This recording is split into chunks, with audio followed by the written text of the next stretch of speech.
আমার কত ধনরত্ন আছে সেটা কি তোমার জানা আছে উচিত? না না হাবানা, তবে জানার আগ্রহ আছে বিস্তর।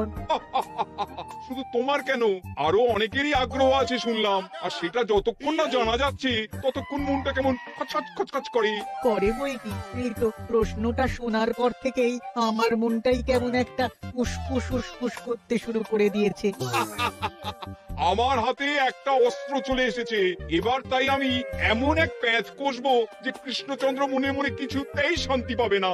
আর তাকে অশান্তিতে রাখতে পারলে আমার যে কি শান্তি কি শান্তি, কি বলবো।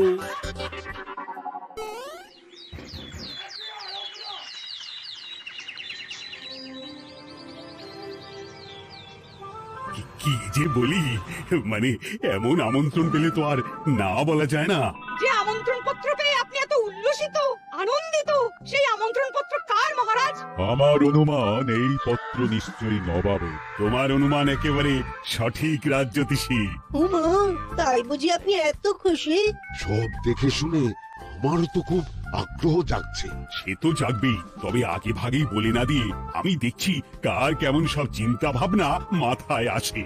খবর তো একটা আছেই মহারাজ, তবে কথাতেই আছে না, যত হাসি তত কান্না। তাই ভালোর বদলে খারাপটাই মনে আসছে যে বেশি করে। বোঝো ঠেলা, সবকিছুতেই খালি ঘেঁটে দেওয়া। সত্যি গোপাল, আজকাল যেন সবেতেই তুমি নেতিবাচক কথা বল। এটাই তো গোপালের স্বভাব মহারাজ। সে যাই হোক, গোপালের অকর্মণ্যতা টের পেয়েই বোধ হয় নবাব শুধু আমাকে আর মন্ত্রীকে মুর্শিদাবাদে যাওয়ার নিমন্ত্রণ করেছেন। বেশ তো, ঘুরে আসুন না তবে, শুভস্য শীঘ্রম।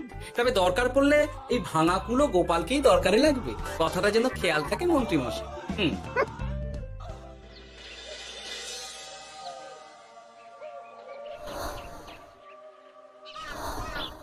খেয়াল করেছো গিন্নি, আজকাল আমি কেমন কথায় কথায় গোপালকে চুপ করিয়ে দিচ্ছি। কেন গো, কি হলো আবার? হবে আবার কি, নবাব বাহাদুর আমাকে আর মহারাজকে নিমন্ত্রণ করেছেন তার খাস মহলে। ও শুনে যে আমার কি আনন্দ হচ্ছে। ও, তাহলে এই ব্যাপার। আস্তে গিন্নি আস্তে, নবাবের ধন সম্পদ দেখার শখ মহারাজের অনেক দিনে। আমি শুনেছি নবাবের ওই খাস মহলের ভেতরেই নবাবের গুপ্ত কক্ষ আছে, যেখানে নবাব হীরা জহরত এসব রাখেন। একা তো সেখানে যাওয়া যাবে না, তাই এই মহারাজকে নিয়ে তুমি মুর্শিদাবাদে যাবে? শুধু যাবো তাই নয়, নবাবের গুণকীর্তন করে তার মেজাজ এমন ভালো করব যে নবাব সেখান থেকে কিছু দান খয়রাত করে ফেলবেন আমাকে। তবে না তো কি, গোপাল তো খেতে পাবেই না, গন্ধও শুনতে পারবে না। তুমি তো বারবার চেষ্টা করো গোপালকে সরিয়ে দিয়ে বাজিমাত করতে, কিন্তু শেষ পর্যন্ত চিৎকার হয়ে যাও। গোপালই তো তখন উদ্ধার করে, সেটা তোমার খেয়াল আছে তো? আমার মাঝে মাঝে সন্দেহ হয় গিন্নি, তুমি তলায় তলায় দল বদল করি গোপালের দলে চলে যাওনি তো?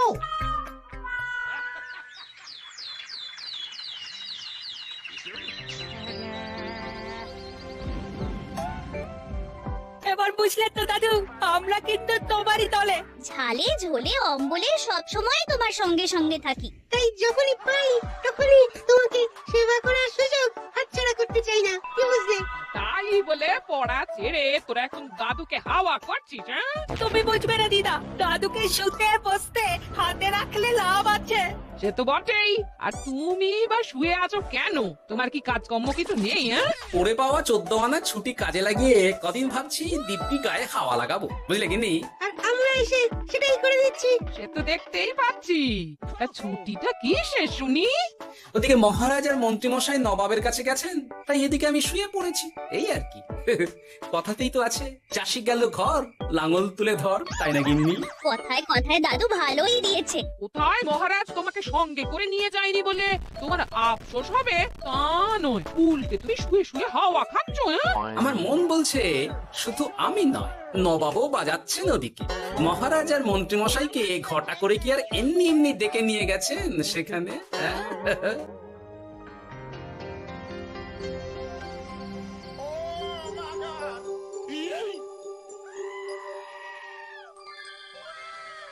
ডেকে নিয়ে এসে নবাব যে ঠিক কি করতে চাইছেন সেটাই তো বুঝতে পারছি না। অত বোঝার কি আছে মহারাজ? খাবো, শোবো আর গুপ্ত কক্ষে ঢুকে নবাবের সঞ্চয় দেখবো, তাহলেই তো হবে।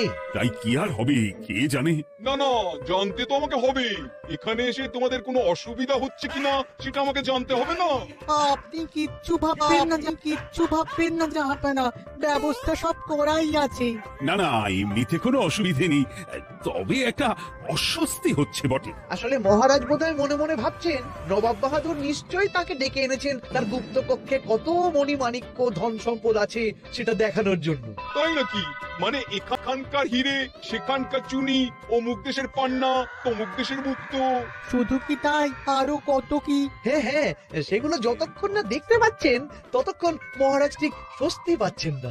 এই যে কৃষ্ণচন্দ্রের যে আমার ধন সম্পদ দেখার প্রবল ইচ্ছা আছে সেটা আমার ভালো মতোই জানা আছে। তবে সবাইকে তো সবটা দেখাতে নেই, আর সবার জন্য সবটাও নয়, তাই না? তাই কি জাহাপনা? তাই গুপ্ত কক্ষের ভেতরে কি আছে সেটা না হয় না দেখাই থাক। না না, তোমরা বরং খানা পিনা করো গিয়ে, হ্যাঁ বিশ্রাম নাও, উচিত তোমাদের খেয়াল রাখবে, কেমন? এই রে, এটা কি হলো? কি আবার হবে? তোমার পাল্লায় পড়ে মান সম্মান সব গেল। এর থেকে আমার কৃষ্ণনগরই ভালো।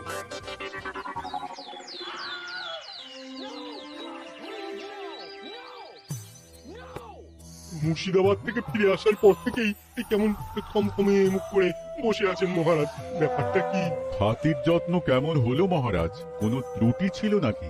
না তেমন কিছু নয়, তবে যে উদ্দেশ্যে নবাবের কাছে যাওয়া সেটাই তো সফল হলো না। গুপ্ত কক্ষে ঠিক কি কি ছিল সেটাই তো জানা হলো না, তাই না মহারাজ? উদ্দেশ্যটা আসলে কার ছিল সেটা আমি এখন ঠিক বুঝতে পারছি। তোমাকে আর সাফাই দিতে হবে না। সেই বুঝবেন, তবে দেরিতে বুঝবেন। কি আর করা যাবে, ফলে যা হওয়ার তাই হবে। না, তাই বলে নবাব যেভাবে তার গুপ্ত কক্ষে ঢুকতে না দিয়ে আমাকে অপমান করেছেন সেটা আমি মোটেই মেনে নিতে পারছি না। মহারাজের এই অপমানের শোধ তুলতে পারে একমাত্র গোপাল, আমি নিশ্চিত। ঠিক বলেছেন, গোপাল যদি দেয় কোনো চাল তাহলেই নবাব হবেন নকল। না না, এর মধ্যে গোপালের ঢোকার কোনো দরকার নেই। এটা মহারাজ আর নবাবের ব্যাপার। তুমি চুপ করো, কে কোথায় ঢুকবে সেটা আমায় দেখতে দাও। এখানে আর দেখার কি আছে মহারাজ? নবাবের মুখের উপর তো আর কিছু বলা যাবে না। তুমি বলো গোপাল, সুযোগ পেলে তুমি নবাবকে পাল্টা শিক্ষা দিতে পারবে কিনা? সুযোগ পাওয়া যায় না মহারাজ, সুযোগ তৈরি করে নিতে হয়। তাই আমি সুযোগ তৈরিও করব আর তার সদ্ব্যবহার করব। আর এটাও বলে রাখছি, নবাবকে নাকাল করে সুদে আসলে আপনার অপমানের বদলা নিয়ে তবে ছাড়বো।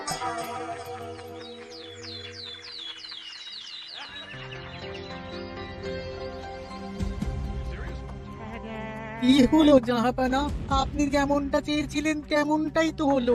মহারাজ কৃষ্ণচন্দ্র মনের কথা মনেই চেপে রেখে মুখ চুন করে পালালো, তারপরেও আপনার মন ভালো নেই? না না হুজির, ঠিক জমলো না। তার উপর আবার এই বেনামি পত্র। সে কি, মহারাজ কৃষ্ণচন্দ্রকে অপমান করে তাড়িয়ে দেওয়ার পরেও জমলো না? হ্যাঁ, আর কোন পত্রের কথা বলছেন জাহাপানা? কে পাঠিয়েছে, কোথা থেকে পাঠিয়েছে কিছুই বুঝতে পারছি না। তবে দু চার কথা যা লেখা আছে এতে, তাতেই তো চোখ কপালে উঠেছে। আমার খাস মহলের ব্যবস্থাপনায় নাকি ত্রুটি আছে, অতিথি আপ্যায়নে বিস্তর গলদ। সেটা আবার 5 কান? এই না মানে 1 কান হলো কি করে? কানাকানি হোক বা না হোক, জানাজানি হতে কিন্তু দেরি নেই। নাও থালা সামলাও, এদিকে গোপাল এসে হাজির। এমনি এমনি কি আর এসেছি জাহাপানা? আসলে মহারাজ এসে আপনার খাস মহলে ছিলেন বটে, তবে যে শয্যায় মহারাজকে শুতে দেওয়া হয়েছিল সেটা ছিল অসমান আর শক্ত। তাই আমি ছুটে এসেছি আপনার এইরকম নিম্নমানের সামগ্রী আর ব্যবস্থাপনা দেখার জন্য। এখানে আবার দেখার কি আছে? সবাই তো জানে নবাবের ধন সম্পদের কথা, এবার না হয় আমি নবাবের দৈন্য দশার কথা জানাবো সবাইকে। এসব কি হচ্ছে কিছুই তো বুঝতে পারছি না। প্রথমে এই পত্র, তারপর গোপালের অভিযোগ এই মাত্র। না না না, এই রকম হতেই পারে না। কি হতে পারে না জাহাপানা? আমার শয্যায় কোনো গলদ নেই, আর এটা শুধু তুমি চোখেই দেখবে না, একবার শুয়েও দেখবে। আজ রাতটা তুমি আমার খাস মহলেই কাটাবে, আর ওই শয্যাতেই শোবে। হ্যাঁ, এইরকম করবেন না জাহাপানা, গোপালকে বিশ্বাস নেই, কখন যে কি করে ফেলবে তখন দেখবেন মাথা কাপড়াতে হবে। তবে এটাও শুনে রাখো গোপাল, যে গুপ্ত কক্ষ আছে যেখানে হিরে জহরাত প্রসাধনী সামগ্রী ইত্যাদি প্রভৃতি রাখা আছে, তার দরজা কিন্তু কোনো মতেই খুলবে না। সত্যি কথা বলতে কি, সেই গুপ্তকক্ষ দেখার স্বাদ আমারও ছিল বটে, তবে কি আর করা যাবে, নবাব যেমন বলবেন সেটাই মেনে নিতে হবে। তবে মনটা আনচান করবে, এই আর কি। যাক, গোপালের মনের মধ্যেও অস্বস্তি ঢুকিয়ে দেওয়া গেছে তাহলে। বাবা, ছুঁচ হয়ে ঢোকার সুযোগ পেয়েছি, এবার ফাল হয়ে বেরোবো।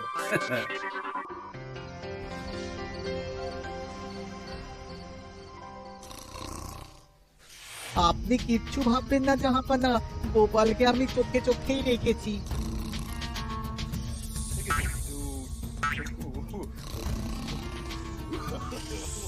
কিন্তু দেখে তো মনে হচ্ছে গোপালের শুতে কোনো অসুবিধা হচ্ছে। তা কি করে হয় জাহাপানা? অবশ্য কায়দা করে গোপালের মনে যে গুপ্ত কক্ষের ভাবনা ঢুকিয়ে দিয়েছেন, হতে পারে তার জন্যই সে আনচান করছে।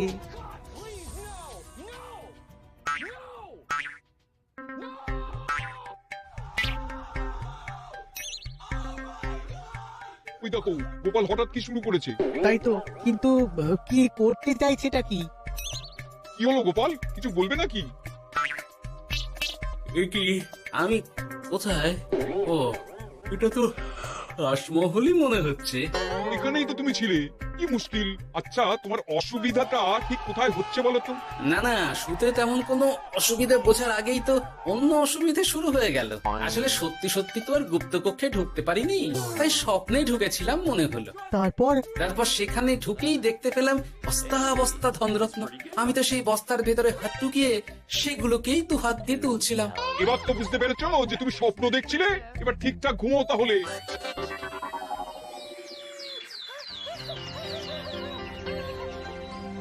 কাল রাতে গোপাল আচ্ছা ঝামেলায় ফেলেছিল। কবে ফেলে না জাহাপানা? আমাকে নিয়েই আলোচনা চলছে মনে হচ্ছে। ভুল কিছু মনে হয়নি। সে যাই হোক, এখন বলো দেখি, হাঁস মহলের সজ্জাটা কেমন ছিল কাল রাতে? সে আর কি করে বলি জাহাপনা, স্বপ্ন দেখার চক্করে ঘুমের দিকে তেমন মন দিতে পারিনি যে। গোপাল মানেই গোলমাল, আবার বাহানা দিতে শুরু করেছে। তাই বলছিলাম কি, আর এক রাত না ঘুমোলে ঠিক মতো বলতে পারবো না। বেশ তো, আর এক রাত থাকো না হয়, তবে আমারও একটা শর্ত আছে। আগের রাতে তুমি স্বপ্নের ঘরে যা কাণ্ড ঘটিয়েছো না, তাতে জাহাপানা খুব বিরক্ত, বুঝতে পারছো নিশ্চয়ই? বুঝেছি তো, তবে যে কোনো শর্তেই আমি খাস মহলে শুতে রাজি।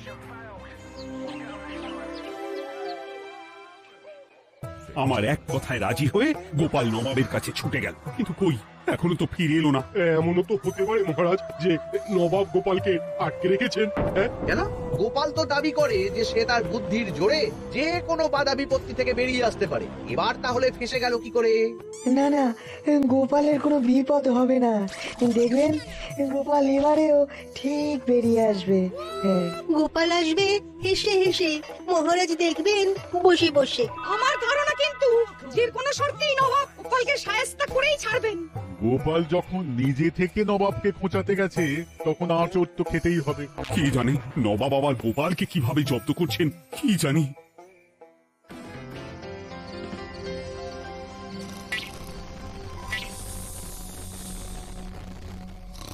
ব্যবস্থাপনায় কোনো ত্রুটি নেই জাহাপানা, তবে আজ গোপালকে না আচ্ছা জব্দ করা হয়েছে জাহাপানা। গোপালকে আজ আর বালিশ দেওয়া হয়নি। এমনটাই তো নির্দেশ দিয়েছিলাম। দেখি, আজ মনে হচ্ছে গোপাল বিশেষ ক্যাপও করতে পারবে না। দেখি গোপাল যে আবার উসখুস করছে। তাই তো দেখছি। এক্ষুনি গোপালকে ঘুম থেকে ডেকে তুলে দিতে হবে, না হলে আজ আবার একটা অনিষ্ট করবে। না না, আজ আর কিছুই করতে পারবে না, বালিশই তো নেই।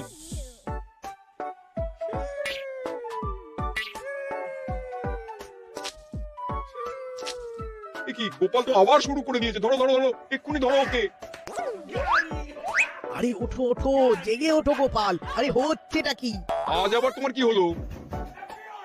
এহে, আজ আবার একটা গন্ডগোল করেছি মনে হচ্ছে। গন্ডগোল বলে গন্ডগোল, জল ছড়িয়ে কি অবস্থা করেছো দেখো। আমার কোনো দোষ নেই, কিন্তু সেই আবার গুপ্তকক্ষের স্বপ্ন এলো আর গোলমাল হয়ে গেল। আজ আবার কেমন স্বপ্ন এলো? গুপ্তকক্ষের যেদিকে আরব আর পারস্য দেশের আতরের সম্ভার ছিল, স্বপ্নে সেই দিকে ঘুরছিলাম আজ। সেগুলো ছড়িয়ে ছড়িয়ে দেখতে দেখতেই স্বপ্ন ভেঙে গেল। ওকে, দাঁড়াও, কাল সকালই তোমার ব্যবস্থা হচ্ছে।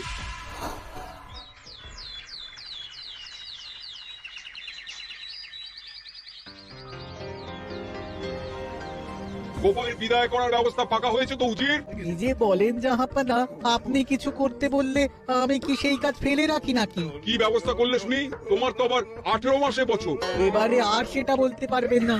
ঘোড়ার পিঠে চেপে এতক্ষণে হয়তো গোপাল কৃষ্ণনগরে পৌঁছেও গেছে। যাক, আপদ বিদেয় হয়েছে তাহলে। সর্বনাশ হয়ে গেছে জাহাপানা। আবার কি হলো?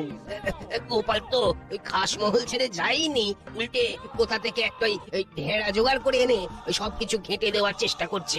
বোঝো খেলা, এবারে নবাবই দেখুক কি করে সামলাবে।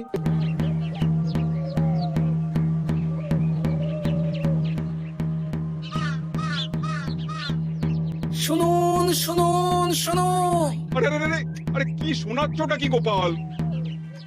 এখনো শোনাইনি, তবে শোনাবো শোনাবো ভাবছি। সবাইকে জানাতে গেলে এই ঢাড়া পেটানো ছাড়া আর উপায় কি? কিন্তু জানাবেটা কি? এই যে নবাব যে অতিথিদের ডেকে এনে তাদের নিশ্চিন্তে ঘুমোতে দেওয়ার ব্যবস্থা করতে পারেন না, এটা তো সবার জানা দরকার। কি বিপদ! না না না না, এই বদনাম নিয়ে আমি গোপালকে কোথাও যেতে দেবো না। তাহলে কি করতে হবে জাহাপানা? আজ ও রাতে গোপাল খাস মহলে শোবে। এই তো এবার পড়েছেন গোপালের জালে।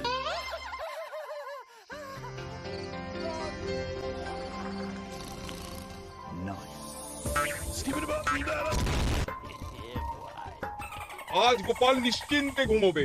স্বপ্ন অস্বস্তি হওয়ার মতন কিছুই হবে না আজ। গোপালকে ভরসা নেই জাহাপানা, কখন যে কি করে ফেলে বলা তো যায় না। না না, আমি নিশ্চিত আজ আর কিছুই হবে না।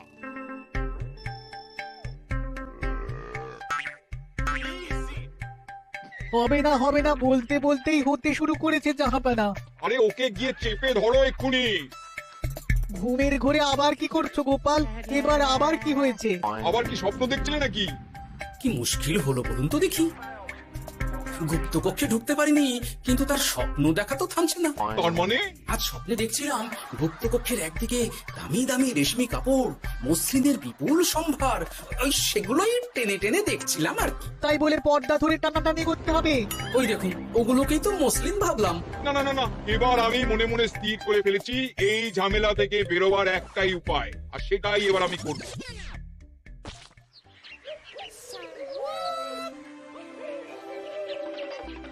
গোপালের ফিরতে কিন্তু এবার সত্যিই দেরি হচ্ছে। দেখুন, হয়তো গোপাল বেশি বাহাদুরি দেখাতে গিয়ে ফেসে গেছে। হেসে নয়, এই যে কেমন হেসে হেসে এসেছি দেখুন। এই তো গোপাল ফিরে এসেছে। শুধু ফিরেই আসেনি, তার সঙ্গে আরেকটা সুসংবাদও নিয়ে এসেছি। হ্যাঁ, সেটা আবার কি? আমার প্যাঁচে পড়ে নবাব শেষ পর্যন্ত বাধ্য হয়েছেন গুপ্তকক্ষ খুলে দিতে, সঙ্গে কিছু উপঢৌকনও দিয়েছেন। ব্যাপারটা ঠিক কেমন করে কি হলো বলো দেখি। বলছি মহারাজ, নবাব বাহাদুর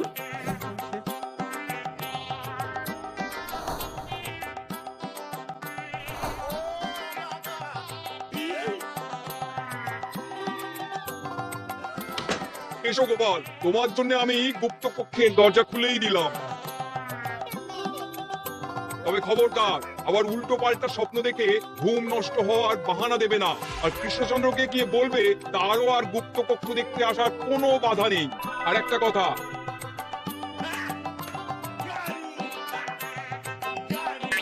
এইসবে খুশি থাকো, তবে নবাবের খাস মহলের নিন্দে করে আবার ঢেঁড়া পিটিও না যেন। এমনিতেই সেই অভিযোগ পত্র নিয়ে নবাব বাহাদুর চিন্তিত।